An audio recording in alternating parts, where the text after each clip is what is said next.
ဦးဇင်းတို့မြန်မာနိုင်ငံကဆရာတော်တန်ဃာတော်များကလည်းပဲကမ္ဘောဒီးယားနိုင်ငံမှာထေရဝါဒဗုဒ္ဓသာသနာထွန်းကားစီလိုတဲ့အတွက်ကြောင့်ကူညီဖို့ရန်လည်းပဲအစဉ်သင့်ဖြစ်နေတယ်အခုဒီခရီးစဉ်ဟာလည်းပဲကမ္ဘောဒီးယားနိုင်ငံမှာ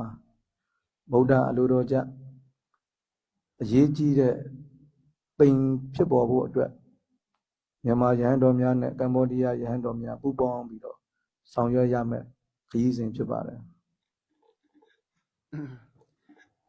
ជាបឋម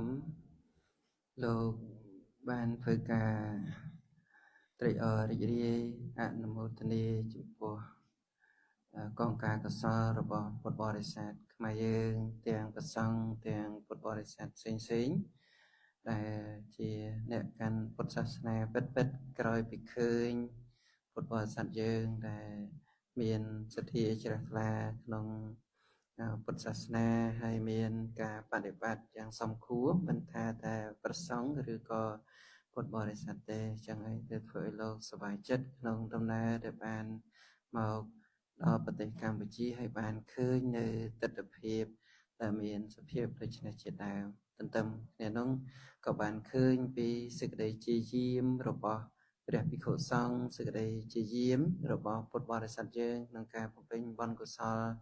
យ៉ាងច្រើនសម្បើមដ៏គួរឲ្យត្រេកអររីករាយហើយក្នុងដំណើរផ្លូវរបស់សង្ឃថេរៈដែលនិមន្តមកអំពីប្រទេសភូមាគឺជាគម្រោងឬក៏ដំណើរផ្លូវ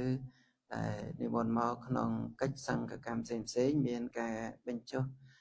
សីមាដកសីមាចងសីមាជាដើមតាមវត្តអារាមផ្សេងចឹងទៅចឹងបានធ្វើនៅកិច្ចនឹង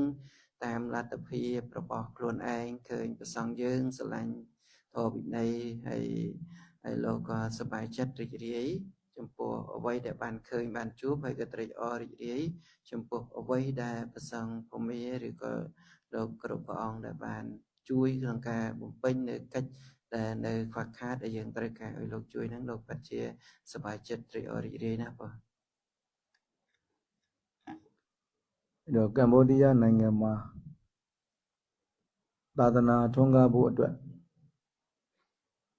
ဆရာတာဝန်နဲ့တက္ကတာဝန်လို့တာဝန်နှစ်ခုရှိတယ်ဆရာတာဝန်ဆိုတာယဟန်တော်တွေဆောင်ရွက်ရမယ်ပရိယတ္တိအလုံးနဲ့ပฏิပတ်တိအလုံးဖြစ်တယ်တက္ကတာဝန်ဆိုတာကပရိယပฏิပတ်ကြိုးစားအထုတ်နေတဲ့ဆရာတော်တန်ဃာတော်များကိုတရားဓမ္မများကဝီနီးတော်နဲ့အညီဆက်ပစ္စည်းလေးပါထောက်ပံ့လူတိုင်းရတဲ့အလုပ်ဖြစ်တယ်ဆရာကလည်းဆရာအလုပ်ကိုလုပ်မယ်တရားကလည်းတရားအလုပ်ကိုလုပ်မယ်ဆိုရင်ကမ္ဘောဒီးယားနိုင်ငံမှာသာသနာထွန်းကားမှာသိချပါတယ်ហើយនៅក្នុងប្រទេសកម្ពុជាយើងដើម្បីឲ្យសាសនារឹងរិតហើយចម្រើនក្រៃលែងឬចម្រើនហើយអរិទ្ធប្រសើរក្រៃលែងនោះត្រូវមានភារៈទៅជាពីរប្រភេទបែងចែកទៅតាមសំគួរដល់ប្រសង់និងពុទ្ធបរិស័ទយើងនៅខាងប្រសង់ក៏មានតួនាទីក្នុងការសិក្សាក្នុងការបង្ហាត់បង្រៀនបប្រតិបត្តិទៅតាមធម៌វិន័យដែលព្រះអង្គទ្រង់ត្រាស់សម្ដែងហើយនឹងគឺផ្នែកខាងព្រះភិក្ខុសង្ឃចំណែកខាងពុទ្ធបរិស័ទយើងក៏មានតួនាទីភារៈក្នុងការបំពេញទានហើយក៏សិក្សាតាមសំរុំហើយក៏អាចមានការធ្វើនៅកិច្ចដ៏សមគួរឧបត្ថម្ភគាំទ្រដល់ប្រសង់ដែលជាអ្នកសិក្សារៀនសូត្រប្រព្រឹត្តទៅតាមធម៌វិន័យទាំងពីរយ៉ាងនឹងកាលណាដែលទាំងប្រសង់ក៏បានបំពេញតួនាទីភារៈរបស់ខ្លួនឯងបានល្អហើយទាំងពុទ្ធបរិស័ទក៏បំពេញតួនាទីភារៈជាម្ចាស់ទានម្ចាស់ទាយកឬក៏លើសពីនឹងទៅទៀតតាមសំគួរដល់កម្លាំងបញ្ញាសទ្ធារបស់ខ្លួនចាត់ចែងនៅអ្វីៗគ្រប់យ៉ាងបច្ច័យ4ឬក៏វត្ថុណាមួយសំគួរតាមធម៌វិន័យត្រឹមត្រូវទៅតាមធម៌វិន័យទាំងអស់ហ្នឹងគឺយើងមានតួនាទីភារៈក្នុងការជួយថែរក្សាសាសនាឬក៏ជួយឧបត្ថម្ភគ្រប់គ្រងសាសនាដែលធ្វើឲ្យសាសនារឹតតែរីចម្រើនឡើងដោយសារព្រះភិក្ខុសង្ឃនិងពុទ្ធបរិស័ទយើងមានតួនាទីរៀងខ្លួនបំ ខ្លួន យហန်တော်များកမိမိတို့လုပ်ရမဲ့ပရိယတ္တိအလုံးနဲ့ပฏิပတ်တိအလုံးကိုမလုပ်ဘဲနဲ့လူအလုပ်တွေကိုလုပ်ကြမယ်ဆိုရင်တရားဓမ္မတွေကဘလောက်ပဲပစ္စည်းလေးပါလှူဒန်းသာသနာထွန်းကားမှာမဟုတ်ဘူးယဟန်တော်ဒီဘက်ကလည်းပရိယပฏิပတ်ကိုဘလောက်ပဲကြိုးစားတရားဓမ္မတွေဘက်ကပစ္စည်းလေးပါထောက်ပံ့လှူဒန်းမှုမရှိရင်လည်းသာသနာထွန်းကားမှာမရှိဘူးသာသနာထွန်းကားမှာမဟုတ်ဘူး ដូចគ្នានឹងដែរប្រសិនបើព្រះភិក្ខុសង្ឃសម្បីពុទ្ធបរិស័ទមានការឧបត្ថម្ភគាំទ្របច្ច័យទាំងឡាយ4ច្រើនប៉ុណ្ណាក៏ដោយប៉ុន្តែបើព្រះភិក្ខុសង្ឃខ្លួនឯងខ្វះសិក្សាខ្វះការសិក្សាព្រះបរិយ័ទនិងខ្វះការបដិបត្តិទេក៏មិនអាចធ្វើឲ្យសាសនារបស់ព្រះតមានពភារុងរឿងចម្រើនតទៅមុខបានឡើយដូចគ្នានោះឧបមាបើប្រសង្ឃមានការសិក្សានិងមានការបដិបត្តិដ៏ល្អក្រៃលែងប៉ុណ្ណាក៏ដោយប៉ុន្តែបើខ្វះអ្នកឧបត្ថម្ភគាំទ្រនៅបច្ច័យទាំងឡាយ4ដល់ព្រះភិក្ខុសង្ឃដែលជាអ្នកសិក្សានិងបដិបត្តិដោយល្អនោះទេក៏ព្រះភិក្ខុសង្ឃមិនអាចប្រព្រឹត្តទៅបានហើយក៏សាសនាក៏មិនអាចនឹងរីចម្រើនរុងរឿងតទៅមុខបានដែរ အခုမြတ်စွာဘုရားရှင်လက်ထက်တော်ကနေပြီးတော့အခုနှစ်ပေါင်း2500ကျော်တဲ့အထိသာသနာတော်ကြီးကတည်ရှိနေတယ်ဆိုတာဆရာတော်တွေဘက်ကလည်းပဲပရိယပฏิပတ်ကိုကြိုးစားအထောက်တော်မူခဲ့ကြတယ်တရားဓမ္မတွေဘက်ကလည်းပဲဆရာတော်တွေအတွက်လိုအပ်တဲ့ပစ္စည်းလေးပါးကိုဆက်ဆက်နဲ့ထောက်ပံ့လှူဒါန်းခဲ့ကြတယ်ဒီနှစ်ချက်ကြောင့်ပဲယနေ့ချိန်ဒီသာသနာမကွယ်ဘဲနဲ့တည်ရှိနေခဲ့တာဖြစ်တယ် ឥឡូវយើងសម្លឹងមើលតាំងពីសម័យពុទ្ធកាលរហូតដល់សម័យបច្ចុប្បន្នសាសនាកន្លងទៅប្រមាណ2500ព្រះវស្សាកន្លងទៅហើយតែសាសនានៅតែអាចតាំងនៅបានថាព្រោះអ្វីក៏ព្រោះតែតាំងពីសម័យកាលអង្គបរិនិព្វានទៅរហូតដល់ឥឡូវគឺព្រះភិក្ខុសង្ឃមានតួនាទីក្នុងការសិក្សាបរិយ័តបដិបត្តិហើយក៏បំពេញតួនាទីយ៉ាងល្អចំណែកពុទ្ធបរិស័ទយើងក៏បំពេញតួនាទីក្នុងនាមជាពុទ្ធបរិស័ទមានការថ្វាយទានជាដើមព្រោះដូច្នេះហើយទើបបានជាសាសនារបស់ព្រះតមានពភាជាព្រះបរមគ្រូនៃយើងតាំងនៅរហូតដល់បច្ចុប្បន្ននេះ អដ្ឋកថាကျမ်းထဲမှာဆရာတကာနဲ့ပတ်သက်ပြီးတော့၄မျိုးဟောကြားထားတာရှိတယ်နံပါတ်1ကတရားဓမ္မတွေဟာယဟန်တော်ကိုကိုးကွယ်စိတ်ကပ်တဲ့အခါမှာသာသနာတော်စီပင်တိုးတက်ရေးအတွက်မဟုတ်ဘဲနဲ့ကိုယ်ကျိုးကိုငဲ့ပြီးတော့ကိုးကွယ်စိတ်ကပ်တယ်ဂုံရဖို့နာမည်ကြီးဖို့လက်လာပါရဖို့ချီးမွမ်းခံရဖို့ဒီလိုမျိုးဂုံလက်တွေကိုမျှော်ကိုးပြီးတော့ဘုန်းကြီးကိုကိုးကွယ်စိတ်ကပ်တယ်ဒါပေမဲ့ယဟန်တော်ဘက်ကကြတော့တရားဓမ္မတွေကိုဓမ္မနဲ့အညီပဲစောင့်ရှောက်ပေးတယ်ဝိနည်းတော်နဲ့မညီတဲ့ကုလဒုသနမိစ္ဆာဇီဝအလုပ်တွေကိုမလုပ်ဘူးဝိနည်းတော်နဲ့မညီတဲ့အလုပ်တွေကိုမလုပ်ဘူးမိမိရဲ့ပရိယပฏิပတ်ကိုပဲလုပ်တယ်တရားဓမ္မတွေကိုစိတ်ကူပေးခြင်းဘေရင်ဟောခြင်းယတရားရှိခြင်းလုပ်တွေကိုလုပ်မပေးဘူးအဲ့တော့တရားဓမ္မဘက်ကကိုးကွယ်စိတ်ကပ်ပုံမှားနေပေမဲ့ဆရာဘက်ကမှန်ကန်နေတဲ့ဆရာတကာတစုံလို့နံပါတ်1အနေနဲ့ဟောထားတယ် នៅក្នុងព្រះអដ្ឋកថាមានការសម្ដែងអំពីព្រះធម៌4ចំណុចក្នុងចំណុចទី1គឺពាក់ព័ន្ធនឹងពុទ្ធបរិស័ទយើងដែលជាអ្នកដល់បរតនត្រ័យជាទីពឹងទីរលឹកក៏ពិតមែនហើយប៉ុន្តែក្នុងការដែលចូលមកនឹងអាចទៅពាក់ព័ន្ធជាមួយនឹងការប្រាថ្នាលៀបយសឬក៏យ៉ាងណាមួយអីជាដើមចឹងទៅក៏ចូលមកកាន់ព្រះរតនត្រ័យមានការធ្វើទានឬក៏អ្វីមួយអីចឹងទៅដោយមានបំណងការប្រាថ្នាចំណែកខាងព្រះភិក្ខុសង្ឃក៏ជាអ្នកបួសហើយមានលៀបសក្ការៈផ្សេងៗកើតឡើងហើយប៉ុន្តែទន្ទឹមគ្នានឹងក៏រឹតតែប្រាថ្នាច្រើនក៏មានការប្រព្រឹត្តនៅកុលទុសកកម្មផ្សេងៗដែលដោយតែយើងបានសិក្សាផ្សេងៗហើយមានតាំងពី ធ្វើជាពេទ្យធ្វើជាម៉ូដធ្វើជាអីជាដើមចឹងទៅប្រព្រឹត្តតែមិនសមរម្យនឹងគឺថាយកលៀបតាក់លៀបអីជាដើមចឹងអាហ្នឹងគឺព្រះភិក្ខុសង្ឃមានការធ្វើអញ្ចឹងនេះក៏ជាចំណុចដែលមិនល្អប្រការទី1ហ្នឹង ဒုတိယတစ်စုံကကြတော့ကိုယ်ွယ်စည်းကပ်တဲ့တရားဓမ္မဘက်ကစင်ကြယ်တယ်ယဟန်တော်တွေရဲ့သီလကုံသမာဓိကုံပညာကုံကိုအာယုံပြုပြီးတော့ကိုယ်ွယ်စည်းကပ်လှူဒန်းတယ်သာသနာတော်စီပင်တိုးတက်ဖို့ကိုပဲအာယုံပြုပြီးတော့ကိုယ်ွယ်စည်းကပ်လှူဒန်းတယ်ဒါပေမဲ့ယဟန်တော်များဘက်ကမစင်ကြယ်ဘူးယဟန်တော်တွေကမိမိတို့လုပ်ရမယ့်ပရိယပฏิပတ်လုပ်ကိုမလုပ်ဘဲနဲ့လူလုပ်တွေကိုလုပ်ကြမယ်စောစောကပြောခဲ့သလိုစိတ်ကူးတဲ့လုပ်တွေလုပ်မယ်ဘေးရင်ဟောတဲ့လုပ်တွေလုပ်မယ်တရားရှိတဲ့လုပ်ကိုလုပ်မယ်အဲ့တော့တက္ကဘက်ကစင်ကြယ်ပြီးတော့ဆရာဘက်ကမစင်ကြယ်တဲ့ဆရာတက္ကကတစုံလို့ဟောထားတယ် ចំណុចទី2ព្រះអដ្ឋកថាបានសម្ដែងបញ្ជាក់ប្រាប់ថាផ្នែកខាងពុទ្ធបរិស័ទជាអ្នកមានសទ្ធាមានប្រាជ្ញាជាអ្នកដល់បរតនត្រ័យជាទីពឹងទីរលឹកអីចឹងទៅយល់ស្វែងយល់ប្រាថ្នាបន់កុសលពិតអីចឹងទៅក៏ប្រឹងប្រែងធ្វើយ៉ាងល្អតាំងពីថ្នាក់ទានជាដើមមានការប្រតិបត្តិយ៉ាងល្អក្នុងនាមតួនាទីជាក្រហមនឹងតែចំណែកខាងប្រសង់បែរជា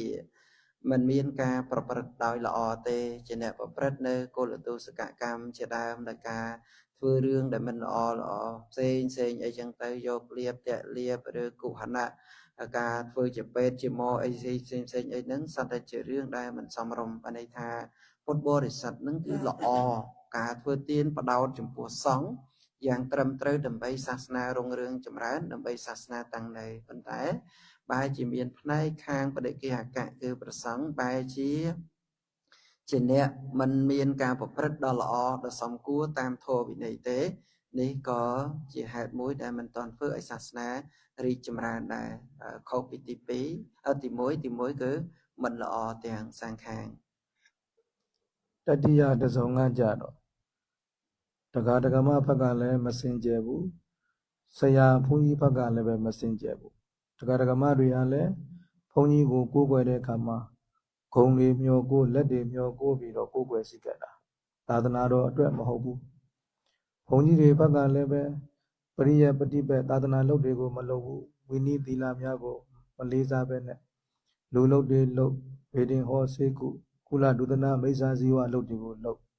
အဲ့တော့ဆရာလည်းမစင်ကြယ်ဘူးတက္ကလည်းမစင်ကြယ်ဘူးဒါကိုတတိယတစ်စုံအဖြစ်ဟောကြားထားတယ်ចម្រើនពរប្រការទី1មិញស្មាដោយសារមើល iPad ទៅភ្លេចស្ដាប់ទៅខាងភិក្ខុល្អឬមិនល្អបដោតអារម្មណ៍ទៅដល់ពុទ្ធបរិស័ទមិនល្អក៏យល់ច្រឡំថាភិក្ខុសង្ឃក៏មិនល្អប្រការទី1គឺព្រះភិក្ខុសង្ឃល្អញាតិញោមណាសាថ្មីសូមអធិស្ឋានដោយសារមិញហ្នឹងបែកអារម្មណ៍ខ្លាចគេលើកបល័យមកអញ្ចឹងទៅក៏ទាញ iPad មកបំរុងនឹងសេវរកបល័យដែលលោកនឹងលើកមកប៉ុន្តែលោកអត់បានលើកមកទៅក៏បដោតអារម្មណ៍បន្តិចទៅវាហួសចំណុចថាតើភិក្ខុសង្ឃល្អឬមិនល្អដឹងតែលោកធ្វើប៉ុន្តែធ្វើល្អមិនល្អមិនបានចាប់អារម្មណ៍ការពិតទី1គឺភិក្ខុសង្ឃល្អពុទ្ធបរិស័ទមិនល្អទី2ពុទ្ធបរិស័ទមិនល្អទី2ពុទ្ធបរិស័ទមិនល្អភិក្ខុសង្ឃល្អដល់ទី3គឺមិនល្អទាំងអស់ទាំងព្រះភិក្ខុសង្ឃក៏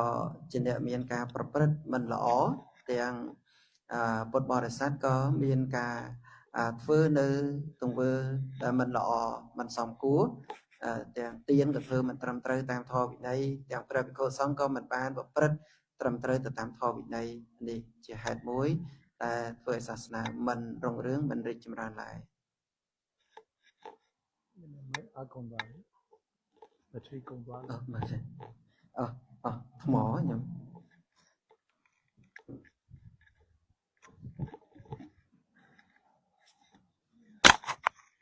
ဒ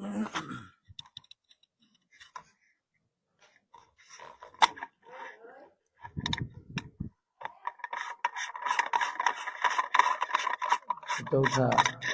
အစုံအနေနဲ့ကြတော့တရားဓမ္မဘက်ကလည်းစင်ကြယ်တယ်ဆရာဘုန်းကြီးဘက်ကလည်းစင်ကြယ်တယ်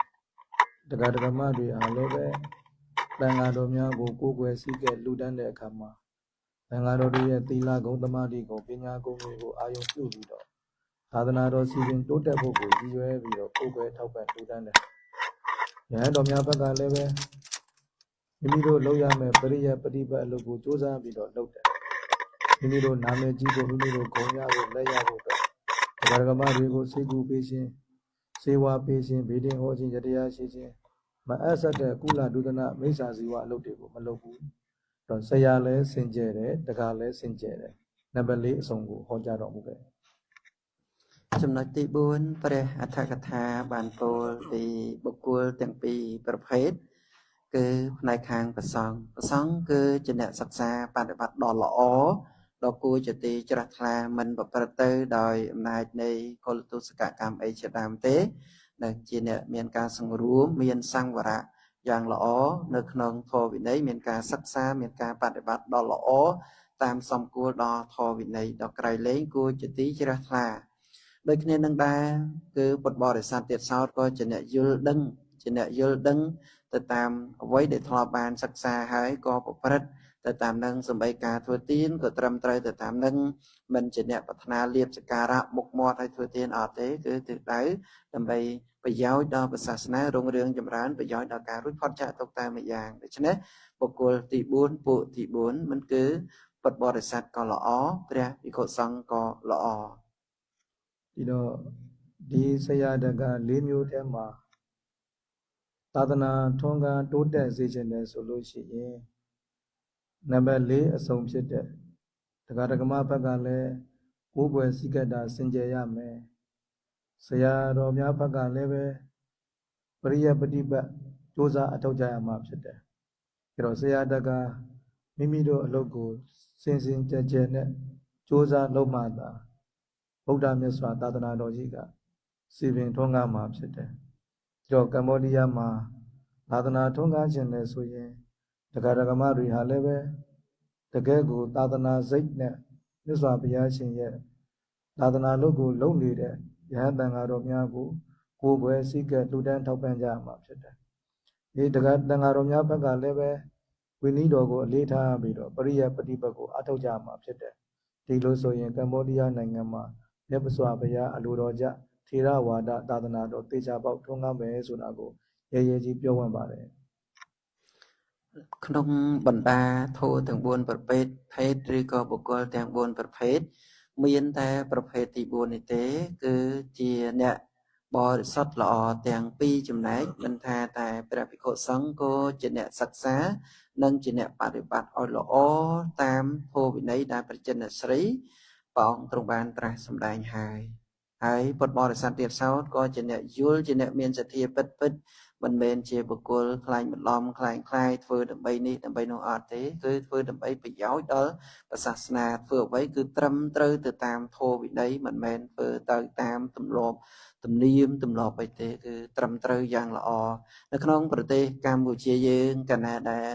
ព្រះភិក្ខុសង្ឃក៏ជាអ្នកបដិបត្តិសិក្សារៀនសូត្រដ៏ល្អពុទ្ធបរិស័ទក៏មានការសិក្សា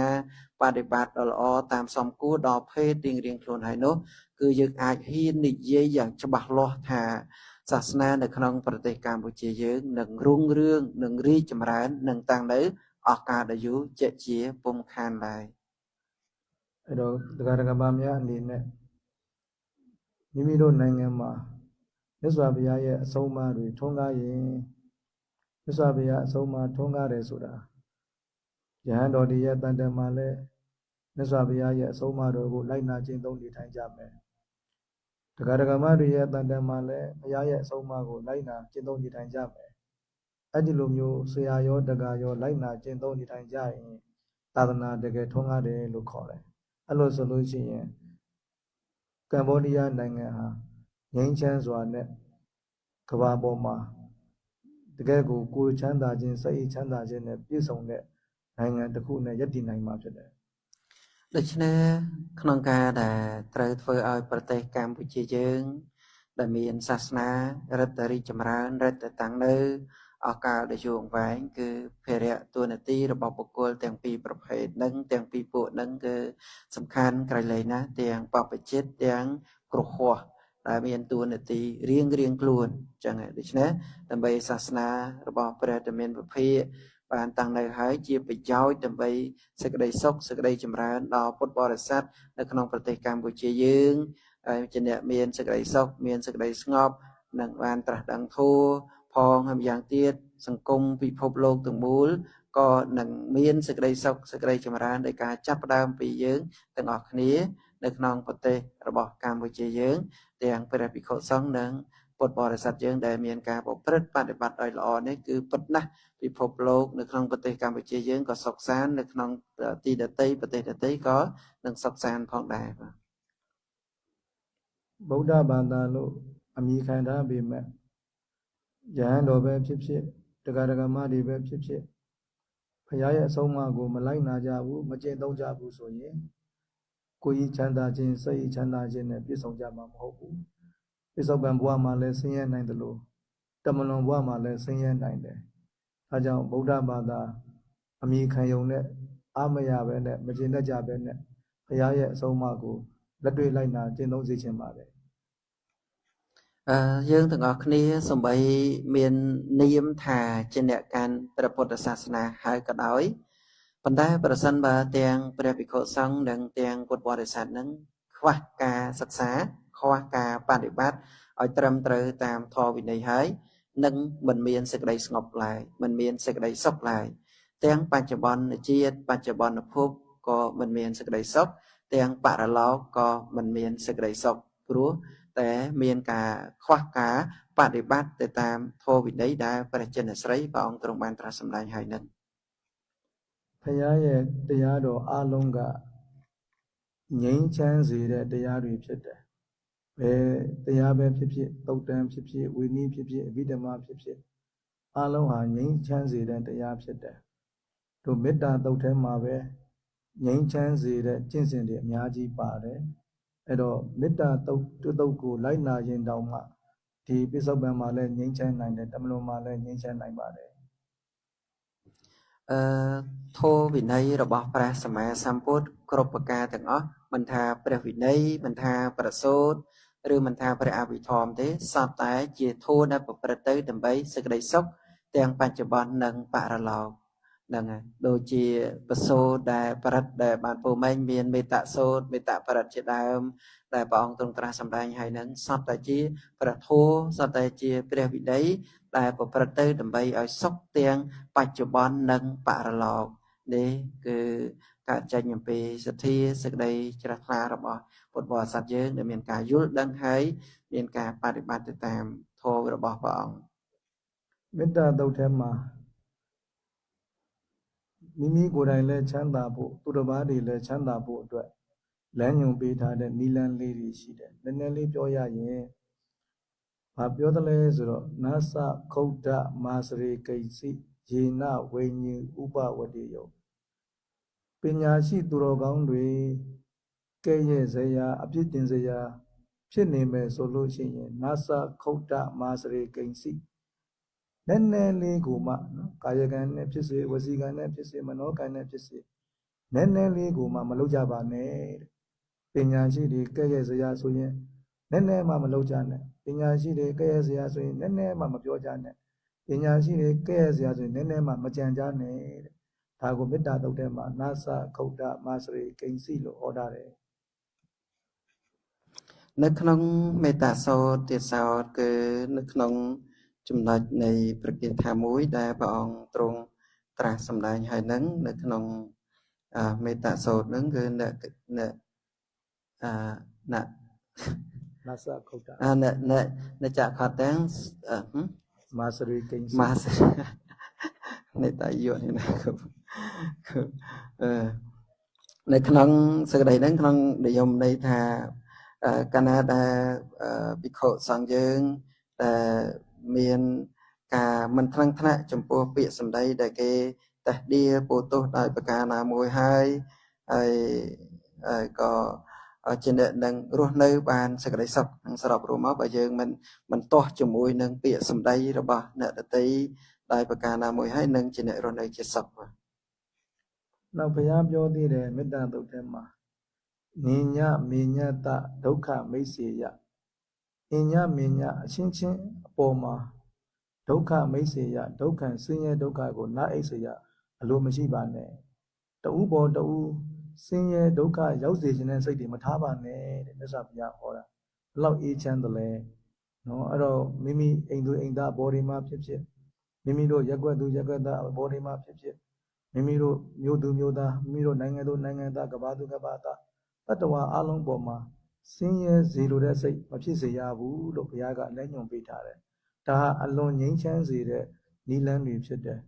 ဒီနိလန်းအတိုင်းကျင့်ကြံမယ်ဆိုရင်ကဘာသူကဘာသားအလုံးအေးချမ်းကြမှာဖြစ်ပါတယ်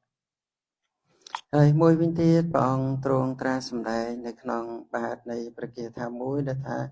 នាញមេញ្ញសៈទុក្ខមច្ឆយៈជាដើមហ្នឹងគឺយើងខ្លួនឯងក៏មិនក៏បីផ្ដល់សេចក្តីទុក្ខដល់ខ្លួនឯងហើយក៏មិនក៏បីផ្ដល់សេចក្តីទុក្ខដល់អ្នកដទៃដែរបានន័យថាក៏បីប្រព្រឹត្តនឹងឲ្យជាសុខដោយខ្លួនឯងផងក៏បីយ៉ាងអ្នកដទៃឲ្យជាសុខផងនឹងសរុបរួមមកនៅក្នុងព្រះគាថាហ្នឹងគឺព្រះអង្គទ្រង់ត្រាស់សម្ដែងពីវិធីសាស្ត្រនៃការបដិបត្តិដើម្បីបានប្រយោជន៍គឺសេចក្តីសុខចំពោះខ្លួនយើងនិងសេចក្តីសុខចំពោះអ្នកដទៃအဲ့တော့သူတစ်ပါးအပေါ်မှာဆင်းရဲဒုက္ခရောက်စေလိုတဲ့စိတ်တွေမထားဘဲနဲ့စန့်ကျင်ဘက်အနေနဲ့သူတစ်ပါးအပေါ်မှာချမ်းသာစေလိုတဲ့စိတ်ကိုမွေးရမယ်အဲ့ဒီလိုချမ်းသာစေလိုတဲ့စိတ်ကိုဘယ်ချိန်မှမွေးရမလဲဆိုတော့ရက်နေရင်လည်းမေတ္တာစိတ်ထားရမှာပဲတိဋ္ဌံစရံနိသိဏောဝသွားနေရင်လည်းမေတ္တာစိတ်ထားရမယ်အိတ်နေရင်လည်းမေတ္တာစိတ်ထားရမှာပဲနိတိဋ္ဌံစရံနိသိဏောဝတယနောယဝတ္တဝိတမိတောအဲ့တော့သွားထိုင်ရက်လဲဘယ်အချိန်မှမဆိုတတ္တဝါတွေအားလုံးကိုယ်ဤချမ်းသာခြင်းစိတ်ဤချမ်းသာခြင်းနဲ့ပြည့်စုံကြပါစေဆိုတဲ့မေတ္တာစိတ်ကလေးကိုထားပြီးနေကြရမယ်လို့မြတ်စွာဘုရားကတိုက်တွန်းထားတယ်ព្រះសម្មាសម្ពុទ្ធព្រះអង្គទ្រង់មានការដាស់តឿនឲ្យព្រះភិក្ខុសង្ឃឬពុទ្ធបរិស័ទយើងជាអ្នកចម្រើនដោយមេត្តាមិនថាតែដេកដើរឈរអង្គុយទេគឺតថាងចរង្គវិសិណោវៈសយាណោជាដើមនៅក្នុងនេះសេចក្តីថាព្រះភិក្ខុសង្ឃឬក៏ពុទ្ធបរិស័ទយើងទាំងអស់គ្នាគឺមិនថាតែស្ថិតនៅមិនថាតែត្រាច់ទៅមិនថាតែអង្គុយដេកដើរឈរអង្គុយដោយប្រការណាមួយទេភិក្ខុសង្ឃអង្គហ្នឹងគឺជាអ្នកមានការកម្ចាត់បងនៅមន្ទិលគឺភាពងប់ងក់អីជាដើមហើយអញ្ចឹងទៅដោយការផ្សាយមេត្តាចំពោះសត្វអញ្ចឹងទាំងយើងខ្លួនឯងក៏បានសុខទាំងអ្នកដទៃក៏នឹងបានសុខព្រោះអំណាចនៃមេត្តាហ្នឹងအဲ့တော့ဒီနေ့ဩဝါဒကိုအနှစ်ချုပ်ပြန်ပြောရရင်သာသနာတော်ထွန်းကားဖို့အတွက်တရားဓမ္မတွေဘက်ကလည်းပဲ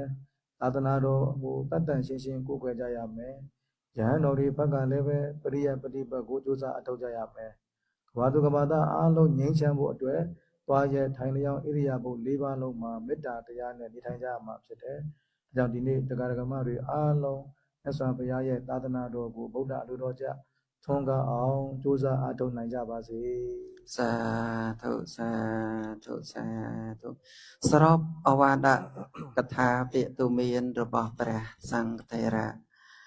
បង្គ្រូអភិយាលង្ការៈសាទរដែលជាបង្គ្រូចាតិកានៅខាងលើគូគឺសរុបនេះសេចក្តីនឹងមកកាលណាដែលព្រះភិក្ខុសង្ឃមានការសិក្សាបប្រតិបត្តិដ៏ល្អប្រពៃពុទ្ធបរិស័ទយើងក៏ដូចគ្នាគឺជាអ្នកមានសទ្ធាធ្វើទានដែលល្អត្រឹមត្រូវតាមធម៌វិន័យជាដើមនឹងហើយគឺប្រទៅសត្វជាហេតុនាំមកនៅសេចក្តីសុខសេចក្តីចម្រើនទាំងខ្លួនឯងទាំងអ្នកដទៃដូច្នេះគឺទន្ទឹមគ្នានោះក៏ត្រូវមានការផ្សាយនៅមេត្តាចិត្តចំពោះខ្លួនឯងចំពោះសត្វដទៃដើម្បីឲ្យខ្លួនឯងនិងអ្នកដទៃបានសុខពិភពលោកនឹងបានសុខសន្តិភាពជាពំខានដោយសារការដែលយើងគ្រប់គ្នាបានប្រព្រឹត្តបានសិក្សាបានបដិបត្តិទៅតាមពុទ្ធោវិយត្តរបស់ព្រះសម្មាសម្ពុទ្ធទៅតាមអ្វីដែលយើងបានសិក្សាហើយនឹងពោសម្បនមោទនីចឹងបញ្ចប់អវ៉ាតរបស់បងគ្រូតទៅញោមមានសំណួរអីត្រូវសាកសួរពាក់ព័ន្ធនឹងធម៌វិន័យ